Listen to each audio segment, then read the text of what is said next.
You guessed it, the Christians. One performance in particular stirred up quite the controversy due to its, as religious people believed, blasphemy. It featured a man dressed as Dionysus, the Greek god of wine, fertility, and festivities, being served on a platter in front of a bunch of drag queens. Now, Dionysus is a big deal in French culture, representing the joie de vivre. That exuberant inclusion highlights the rich, but some guys didn't see it that way. The Catholic Church and the religious right quickly accused the performance of mocking Leonardo da Vinci's The Last Supper. They saw drag queens and immediately thought, blast! Former dressed as a decapitated Marie Antoinette popped up on screen to sing along. Bueno, buenas tardes a todos. Este es el programa número 480 de la agencia de noticias Caliyuga.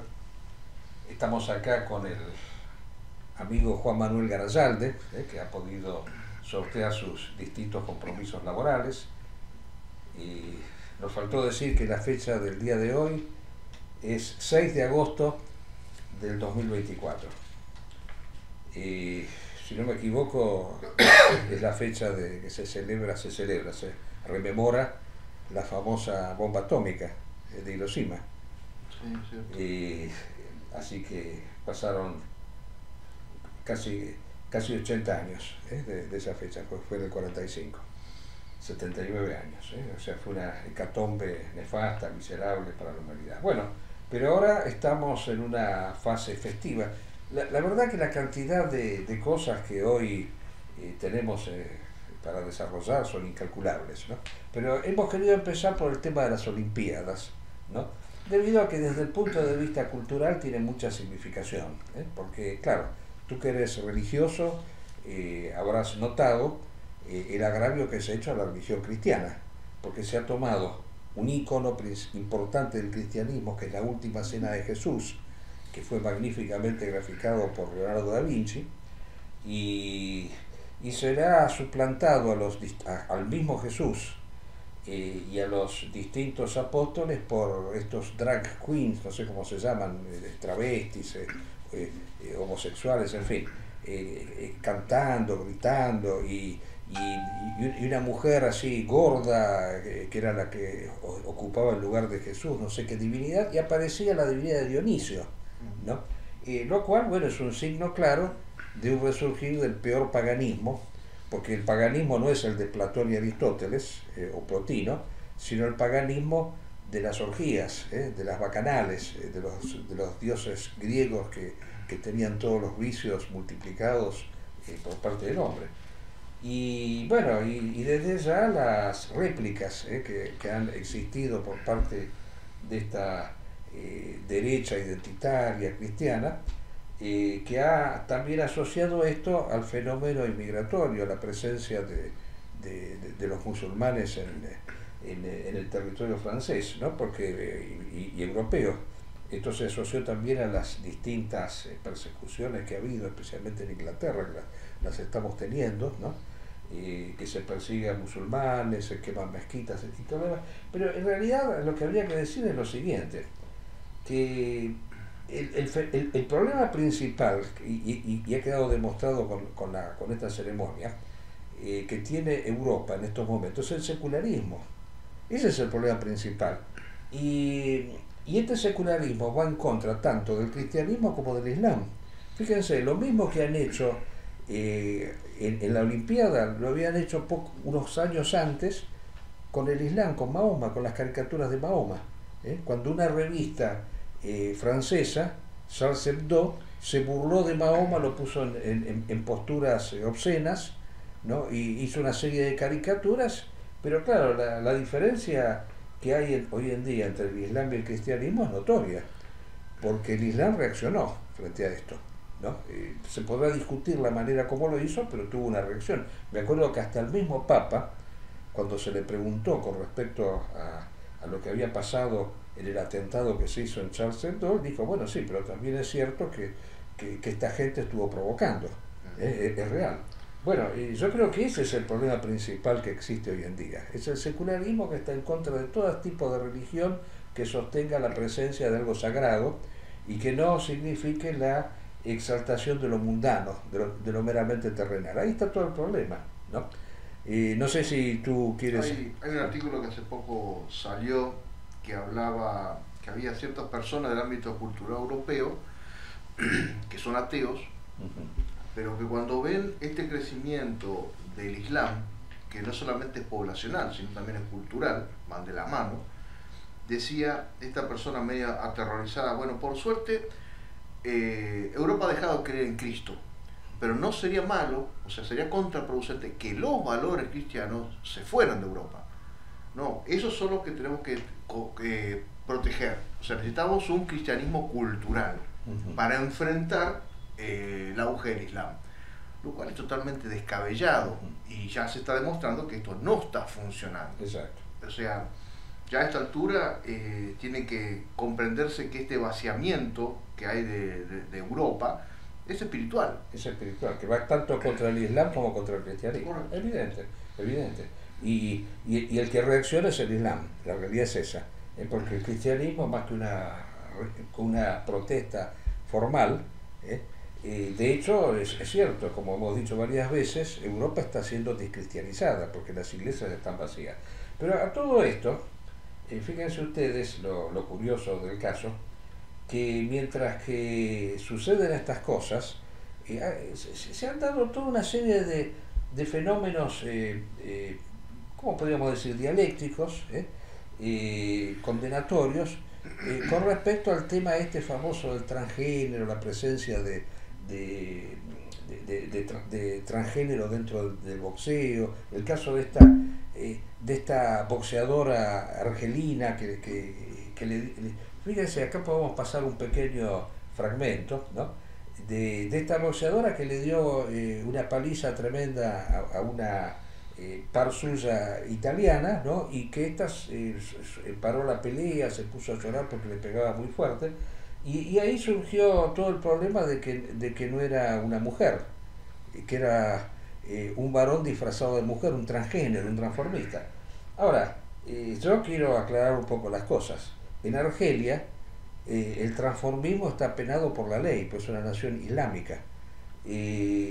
Los homosexuales son perseguidos en Argelia, o sea, es una nación islámica que condena la homosexualidad, así que, y el pasaporte de ella era de mujer, o sea, no era un hombre que había, digamos así, que se autopercibía mujer, sino que era una mujer que había desarrollado, evidentemente, ciertas características muy propias del sexo masculino, que era un exceso de testosterona, por lo cual tenía más musculatura y más fuerza. Pero esto no significa que haya sido, que tenga que ser algo, digamos así, reprochable, porque en una pelea de boxeo también puede darse el caso de que haya un boxeador que tenga los brazos más largos y que eso le da una ventaja, evidentemente. Lo que sí yo considero que es condenable es que el sexo femenino practica el boxeo. Para mí eso es lo que está mal, ¿no? Pero no entrar así en este cuestionamiento de una persona que sería, según ellos, transgénero, cuando en realidad no lo es, o sea, era una mujer como cualquier otra, no era alguien que había tomado ¿cómo se llama?, la vestimenta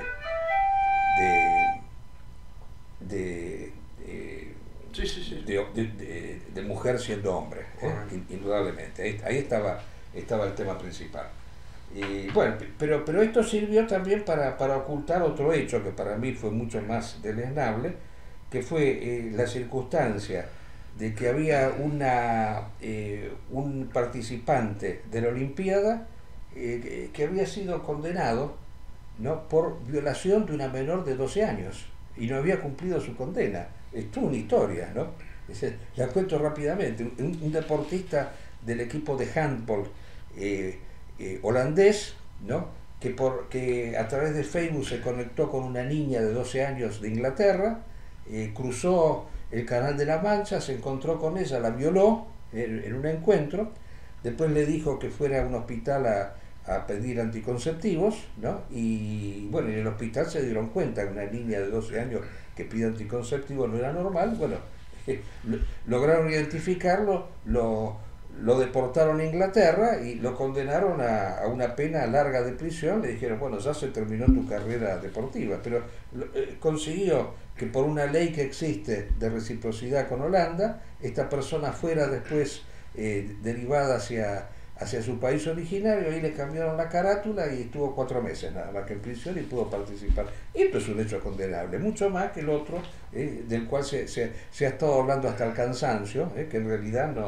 no tenía absolutamente nada de condenable. En fin, vivimos en tiempos totalmente de confusión, ¿no? Y eso es lo que hace que se hablen de este tipo de cosas, que se confundan las cosas. Bueno, pero en realidad el tema de la Olimpiada es secundario, ¿no? Con respecto a la cuestión que estamos viviendo, que para mí es mucho más grave lo que está pasando. Yo no sé si en este momento que estamos hablando no están cambiando la situación, porque el señor Trump acaba de decir que esta noche, y hay una diferencia horaria, así que puede ser que en este momento Irán esté bombardeando Israel y que se haya iniciado la guerra entre Israel e Irán.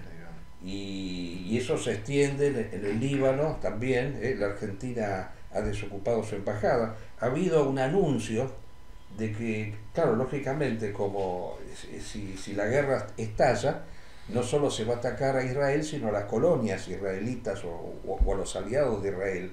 En el caso, lo que tenemos acá en la República Argentina, con un presidente abiertamente sionista, descaradamente sionista, así que le dieron la advertencia de que desocupe la embajada del Líbano, que tenga control un poco los distintos lugares de la colectividad judía. Recordemos lo que pasó acá cuando hubo atentados tanto en la AMIA como en la embajada, determinados por la nefasta participación argentina en la guerra de Irak. Eso fue lo que determinó los atentados. Así que se puede repetir.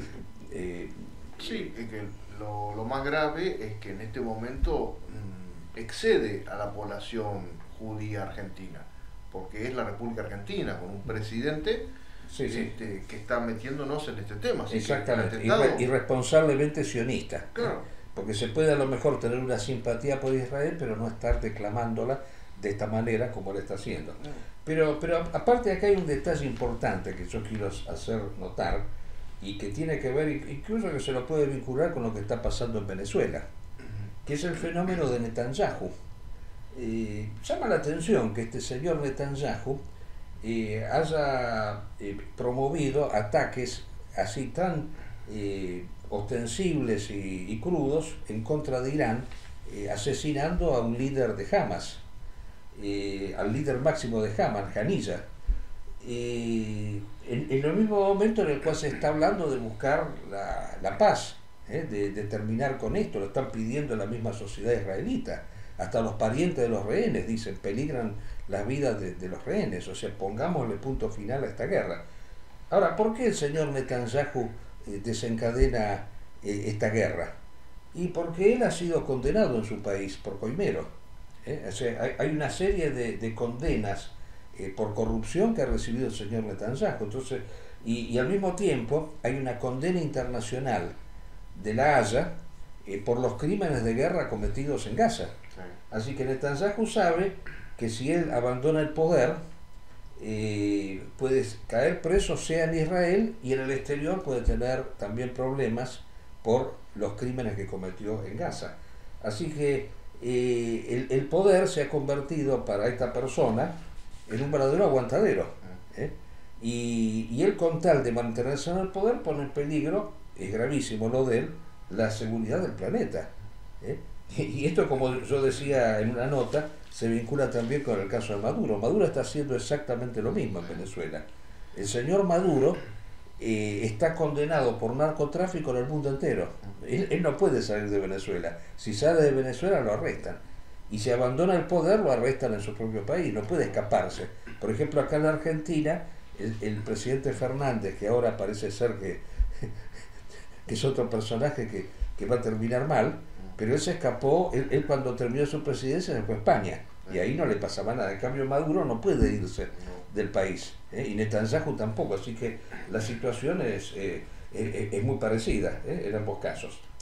Bueno, evidentemente la situación es grave, estamos viviendo tiempos muy duros, muy difíciles, y el otro... Sí. Y está todo interconectado. Está todo absolutamente interconectado, porque también tenemos la situación en Rusia, que cada vez está peor. Y hemos tenido, justamente con respecto a Rusia, hemos tenido algo que nos ha llamado a todos la atención, que fue este canje de prisioneros que hubo entre Estados Unidos, Europa y Rusia. Claro, Rusia es un país que como bien sabemos, lo hemos dicho muchísimas veces, sigue manteniendo la postura propia que tenía el comunismo, y peor todavía, porque como explicamos, los métodos de persecución que se utilizan son mucho más graves que los de la época de Stalin, porque Stalin, en especial con las personas que se escapan de Rusia, como no está más la cortina de hierro, entonces pueden salir más fácilmente de Rusia. Pero esto no quiere decir que vivan en seguridad, porque ha habido muchos casos de asesinatos, muchísimos. Y entre las personas que Estados Unidos ha liberado, mejor dicho, no Estados Unidos, Alemania ha liberado, se encuentra un famoso caso de un agente de la FSB, Vadim Krasikov, que asesinó, y está demostrado, tenía una condena perpetua en Alemania, porque asesinó al jefe del gobierno chechenio en el exilio, o sea, un alto dirigente del exilio chechenio, y también estaba sospechado de haber asesinado a un ex miembro de la inteligencia rusa en Inglaterra. Bueno, esta persona desde ya fue liberada, y el canje que fue, por eso esto es lo interesante, ¿no? El canje fueron prisioneros, simples opositores que había en Rusia, personas que no habían cometido ningún otro delito que simplemente opinar en contra del gobierno de Putin. O sea, evidentemente un canje muy poco ventajoso para el occidente, y más para el señor Putin, que fíjense curioso, él fue a recibir a este asesino, lo fue a recibir y abrazar en el aeropuerto, como podemos ver en la foto. Bueno, esta situación yo creo que viene al caso, porque aquí yo quería tratar un tema, estamos saltando mucho de un tema a otro, pero creo que está todo vinculado, ¿no? Porque no hace mucho, no sé, hace poco, un amigo me hizo llegar, le agradezco al amigo Carante, de paso lo saludamos, nos hizo llegar un artículo, ¿no? que ha aparecido en una publicación que yo desconocía totalmente, Güelfa, de extracción Güelfa, de católica Güelfa, porque creo que explicamos muchas veces que no es lo mismo ser católico que ser güelfo, son dos cosas diferentes. El güelfismo es una expresión degenerada del catolicismo, ¿no? que fue criticada muy duramente por vastos autores, amplios autores, entre los cuales Julius Evola. Bueno, hay un señor, un muchacho, no sé llamarlo señor, un joven, ¿no? Que parece ser que es una estrella que está, digamos así, repuntando dentro de esta corriente güelfa. Yo no lo conocía sinceramente, ¿no? Pero este señor, que se llama Flavio Mateos, ha escrito un texto en donde habla de nuestro encuentro, del encuentro que hicimos y de otros encuentros según él similares, pero pone el acento en el nuestro, calificándonos a todos como hacen los güelfos. Los güelfos tienen esa característica, como son sectarios, meten a todos en una misma bolsa.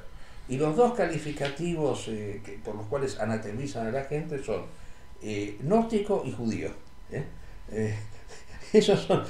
Y entonces ahí no dijo judío, éramos todos gnósticos, ¿no? Y desde ya, bueno, habló de nuestra charla. A vos no te mencionó, así que debes estar ofendido. En cambio de mí sí dijo algo tremendo, que soy italiano, una cosa terrible, ¿no? Fíjense cómo, evidentemente para él ser italiano debe ser una calificación que determina mi manera de ser, porque uno no dice el rubio, ¿cómo se llama? Garasalde o el barbudo. No, al decir italiano evidentemente quiso significar algo. Acá no tenemos moro, tenemos italiano. Exacto. Y además que aclaro que yo nací ocasionalmente en Italia y pasé toda mi vida la pasé aquí en la República Argentina. Tengo más años de argentino que el señor Mateo. Bueno, pero dejando de lado ese detalle, él se pone a hablar de ébola, ¿no? En ese artículo, ¿no? Donde explica el gnosticismo de estas personas, pero por supuesto, yo después averigüé, él es seminarista, ¿no? Y los seminaristas tienen prohibida la lectura de ébola. Yo lo expliqué en una circunstancia, porque cuando en la feria del libro, una vez yo comenté la anécdota, apareció un seminarista y yo le dije si quería la hora de ébola, me dice no, nos tienen prohibida la lectura de ébola. Claro, porque evidentemente si leen a ébola le entra el demonio en el cuerpo, debe ser esa la circunstancia. Entonces lo que hace este señor, como hizo en su momento otro sacerdote lefebrista, el padre Cretinet, acuden a otra persona que lo ha leído. Y esta otra persona que él cita dice que ébola no es católico. Bueno, indudablemente desde ya que no es católico, pero no es hostil al catolicismo, siempre han tenido posturas, digamos así, abiertas hacia el catolicismo. Él dijo, si el catolicismo fuera el del sílabus, me encontraría en sus filas, lo ha dicho varias veces. Y trató de ingresar a una cartuja, por supuesto no era güelfo, ahí está la gran diferencia. Él era gibelino, él criticaba la postura güelfa. Este señor lo critica a Carena por gibelino, porque dice que es heterodoxo. Para ellos, los que no son güelfos son heterodoxos. Ahora, pero viene al caso porque este hombre, acá publicamos la foto de él, yo investigué un poquito, ¿no? Publicó un libro que se llama Fátima y Rusia, ¿no? Por eso viene al caso por lo que hablábamos de Rusia. Y dice unas cosas, unos dislates, pero monumentales, ¿no? Que yo realmente quiero comentar algunos, tanto a título ilustrativo. Desde ya que para él Rusia sería la nación encargada de difundir el cristianismo por el mundo, o sea, corregir al occidente de la degeneración moderna en la cual ha caído. Él le asigna a Rusia un papel parecido al que pudieron tener en su momento España y Francia en su defensa del catolicismo. El señor Putin para él es un equivalente a Carlomagno, más o menos. Llega a decir, Rusia es como San Pablo, llega a decir ese disparate. Ahora, ¿qué es lo que según él le daría toda esta entidad a Rusia? Claro, ellos hablan de este famoso de estas famosas revelaciones en Fátima, ¿no? Por eso el libro es Rusia y Fátima. Pero en Fátima, lo que yo quiero hacer notar, que cuando la pastora esta, que ahora ni me acuerdo cómo se llama, tuvo esas visiones en Fátima, ella simplemente dijo que Rusia iba a caer y que después se iba a convertir, pero no dijo que iba a regenerar el planeta, no lo dijo nunca eso. Ahora, pero lo gracioso del caso es que él diga que esto se va a producir cuando el Papa consagre a Rusia al corazón inmaculado de la Virgen María. O sea, simplemente lo único que faltaría hacer, según él, para que el señor Putin llegue a la conversión del planeta, es que el Papa que hay actualmente efectúe este acto de consagración, ¿no? O sea, una especie de pase mágico milagroso, por el cual, bueno, el mundo se renderezaría a través de estos ritos que yo diría mágicos, porque esto es magia, esto hay que decirlo abiertamente, son ritos mágicos por los cuales el hombre alcanzaría la salvación, ¿no? Claro, esto también tiene que ver con su crítica al gnosticismo, porque según él, los que no creen en la iglesia, los que no creen en estos pases mágicos seríamos gnósticos. Fíjense, el cristianismo, esto viene de la época de la misma patrística. El cristianismo tuvo desde sus inicios dos corrientes. O sea, una excesivamente fideísta y otra gnóstica. O sea, gnóstica en el sentido de considerar que el hombre para el hombre no era suficiente simplemente una revelación, no era suficiente el dato de la fe, sino que además se precisaba un conocimiento, que los hombres no eran iguales, que había seres humanos que podían alcanzar a Dios a través de la fe y otros a los cuales se les daba un carácter superior que alcanzaban un conocimiento directo de la divinidad. Estos eran los iniciados, estos eran los grandes, digamos así, los místicos, si utilizáramos un término cristiano, los que alcanzan una intuición metafísica de la divinidad. Por eso estaban aquellos que decían, como Tertuliano, creo porque es absurdo, y los que en cambio, como la escuela de Alejandría, Clemente el Alejandrino, de Alejandría y Orígenes, que en cambio decían que no es suficiente esto, se necesita una gnosis de la divinidad, ¿no? Eso es muy importante. Ustedes en la ortodoxia eso lo han desarrollado muchísimo, si no me equivoco, ¿no? Sí, bueno, justo mencionó el caso de Orígenes. Orígenes es el primer gran que hace exégesis bíblica. Exactamente. Es importantísimo en la historia del cristianismo. Muchas de esas cosas no se conservaron. Exactamente. Pero puso las bases de todo. Exactamente. Bueno, pero para él lo que se necesita es una actitud crédula, en que estos ritos simplemente efectuados por el Papa van a redimir a la humanidad y la van a reencauzar hacia el rumbo que corresponde. Que caen en dos errores. Uno, por un lado, es que sigue existiendo un grupo cultural católico romano que todavía breva de la obra, por ejemplo, del padre Membiel, de la Cábala del Progresismo, donde ahí surge ese concepto de gnóstico. Exactamente. Y estamos hablando de un libro que tiene muchos años y que se ha perdido grandes descubrimientos que se han hecho sobre los escritos gnósticos, los grupos gnósticos, que no son uno o dos, son muchos y muy variados. Hay precristianos, postcristianos, claro. La clasificación es inmensa. Entonces, decir que todo eso así, simple, gnóstico, esa dualidad... Aparte que el término gnóstico se terminó aplicando finalmente a las posturas dualistas, maniqueas, derivadas de la religión persa de Zoroastro, que hablaban de dos divinidades que luchaban entre sí por el dominio del mundo. Esto se encuentra, por ejemplo, en el gnóstico. Después eso fue interpretado con léxicos cristianos, a través, por ejemplo, de Marción, que hablaba de dos divinidades que luchaban entre sí. O sea que para Marción el dios judío era el dios malo y el dios cristiano era el dios bueno.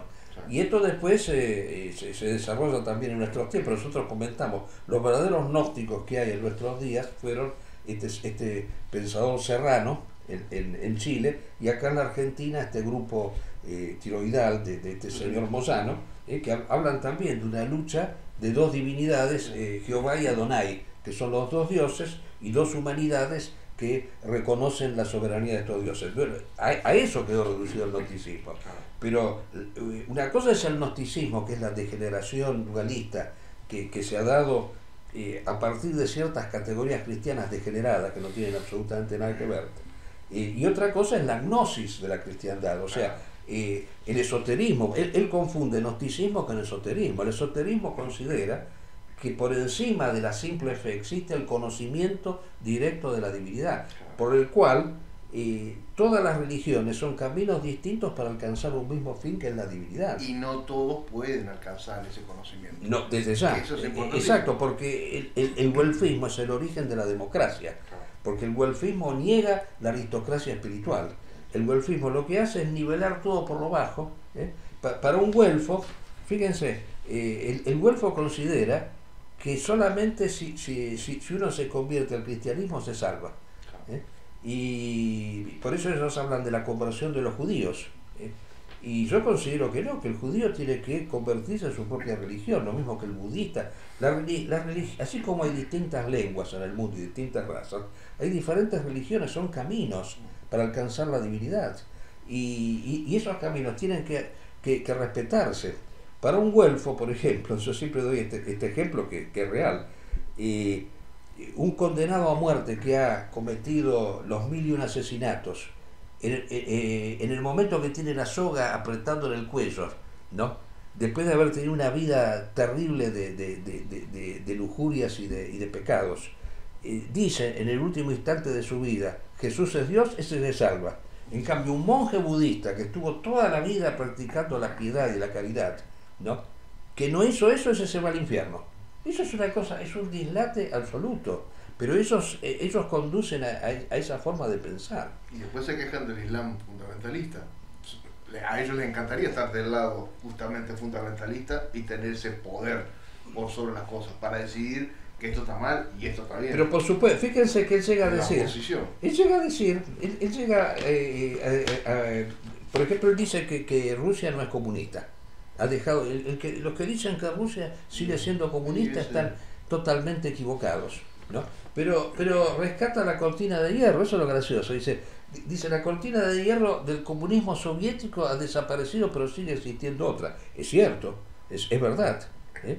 Porque son las represiones que efectúa el señor Putin.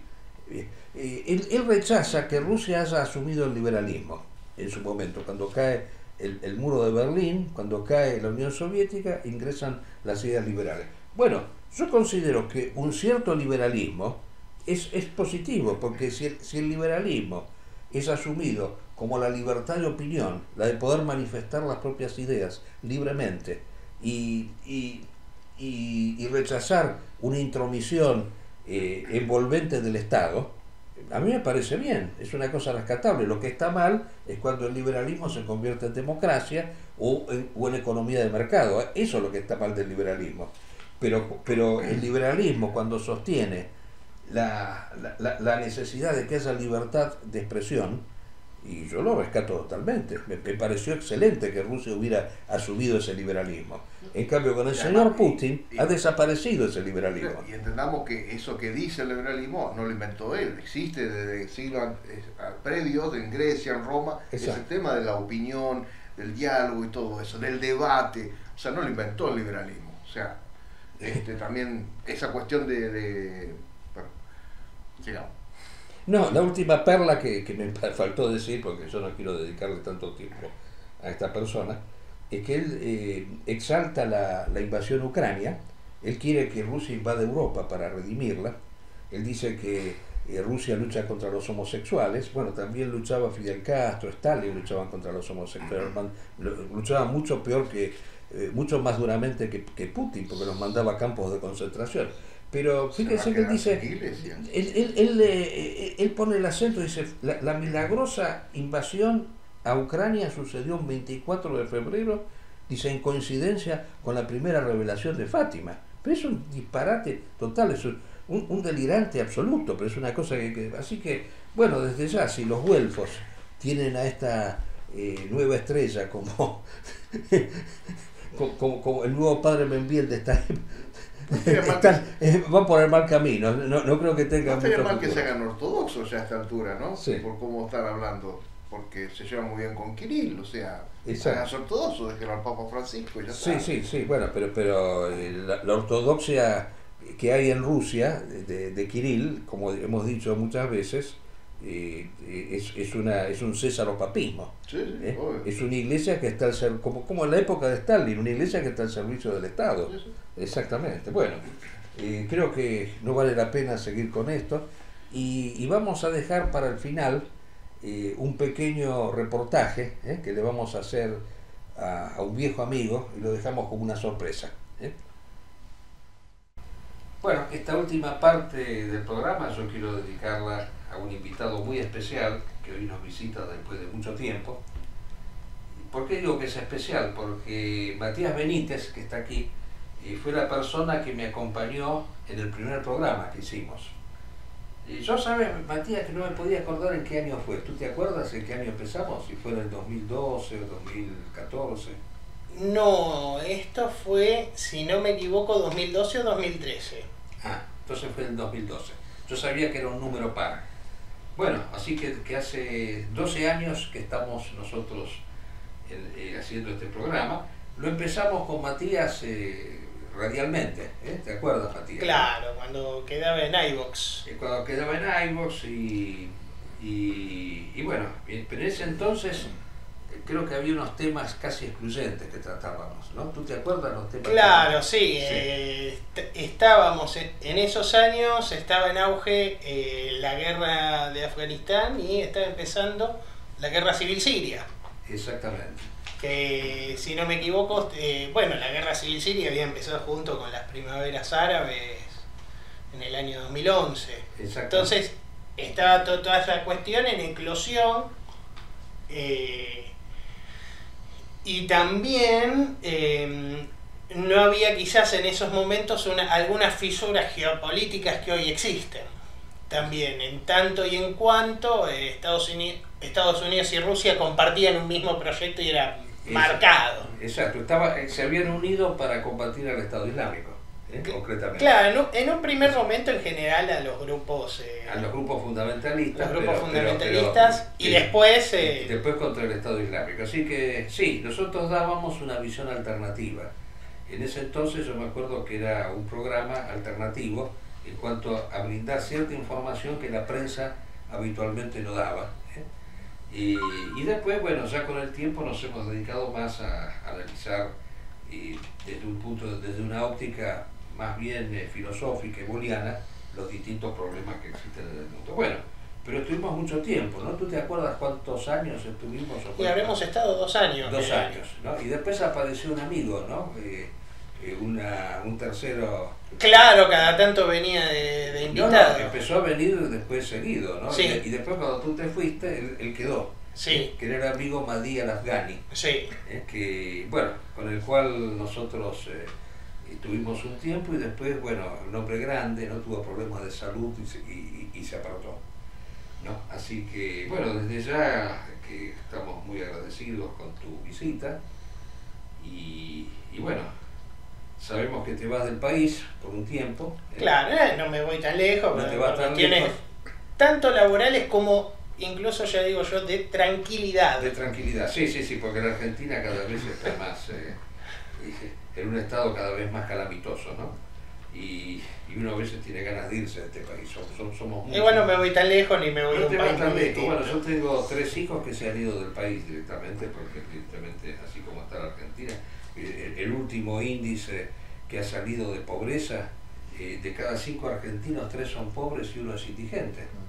Una cosa insólita eso, ¿no? Jamás se ha visto algo así. Así que, bueno, desde ya que son muchos los que se van. Y en un país que tiene una potencialidad industrial bastante grande y que por su propia extensión territorial y el vecindario que le toca, porque hay algo que es cierto, Argentina no es un país que vive rodeado de países muy hostiles, más allá de que uno puede tener algún conflicto en el vecindario, no es que Brasil es nuestro enemigo, en su momento Chile, pero después se fue calmando. O sea, no vivimos en un vecindario agitado tampoco. No es como México que está en la frontera con Estados Unidos. Claro. Exactamente, sí. Pero ahora parece que Estados Unidos no interviene tanto como intervenía antes, ¿no? Porque antes mandaba tropas a los países latinoamericanos y ahora parece que se ha moderado un poco, ¿no? No, pero bueno, con la sociedad mexicana, Dios me libre. Primero, todo lo que se compra en la sociedad mexicana prácticamente es producido por los Estados Unidos. Bueno, no, pero yo hablo de mandar tropas, como en una época ya no mandó a Santo Domingo, mandó a Panamá. En los tiempos de la Guerra Fría. En los tiempos de la Guerra Fría, ¿no? Y ahora, bueno, pareciera ser que se ha moderado un poco. O en otras latitudes tiene capaz alguna... Exacto, siempre está con...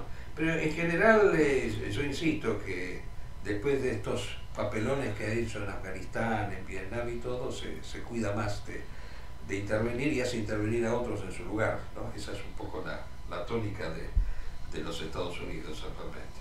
Bueno, pero sin irnos del tema, el invitado eres tú y bueno, ha sido muy grata tu presencia y lo que desearíamos es que desde los lugares que vos estés, nos mandes a lo mejor algún informe, ¿puede ser? Sí, por supuesto. A lo mejor en algún programa podés darnos una visión que vas a ir al Paraguay, ¿no? Exactamente. Al Paraguay y luego al Brasil. Exactamente. Bueno, nos puedes dar un informe, una visión de lo que pasa en esos países. Sí. Como un corresponsal. Bueno, acá el amigo un poco Paraguay conoce, políticamente es un país aburrido. En ese sentido... Bueno, que yo nunca estuve en Paraguay. De los países sudamericanos, uno de los pocos donde no estuve nunca fue Paraguay. Me gusta mucho la comida. ¿Te gusta la comida? La comida paraguaya me gusta. Sí, también la gente es bastante más amigable. Es como ir a una ciudad, o sea, Asunción es como ir a una ciudad grande de provincia, porque todavía predominan mucho las tejas españolas, que eso desapareció acá en la Argentina y lo reemplazó por la chapa. O sea, hoy todo está hecho chapa. Pero en eso se conserva en Asunción. Eso es algo lindo que uno ve de barrio. La verdad que, bueno. Sí, los barrios de Asunción, si bien no voy a estar en Asunción, voy a estar en Encarnación. Los barrios de Asunción son muy lindos.